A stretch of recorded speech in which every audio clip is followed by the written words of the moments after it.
অলসতাকে শুধু একটা যদি আপনি খারাপ অভ্যাস মনে করেন, তাহলে আপনি কখনোই অলসতা থেকে মুক্তি পাবেন না। নবী সাল্লাল্লাহু আলাইহি ওয়াসাল্লাম অলসতার জন্য বারবার পানাহ চাইতেন। দিনে ২ বার করে সকালে এবং সন্ধ্যায় বারবার করে তিনি অলসতা থেকে মুক্তির জন্য দোয়া করতেন।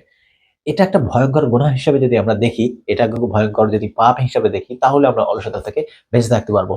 অলসতা আপনাকে একেবারে পুরো ধ্বংস করে ছেড়ে দেবে। আপনি না হতে পারবেন দুনিয়াতে সফল, না হতে পারবেন আখিরাতে সফল।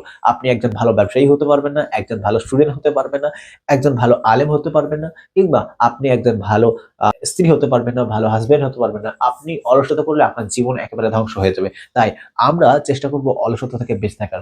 অলসতা থেকে বেঁচে থাকার জন্য একটি সবথেকে গুরুত্বপূর্ণ বিষয় হতো যে প্রত্যেক ৫ ওয়াক্তের নামাজ একেবারে জামাতের সাথে পড়া। একেবারে তাকবীরে তাহরিমা সহ একেবারে ফজরের নামাজ থেকে ইশার নামাজ পর্যন্ত আপনি সেই নামাজগুলোকে একেবারে জামাতের সাথে আদায় করার চেষ্টা করুন। তাহলে আপনি নিজের নাফসকে কন্ট্রোল করতে পারবেন।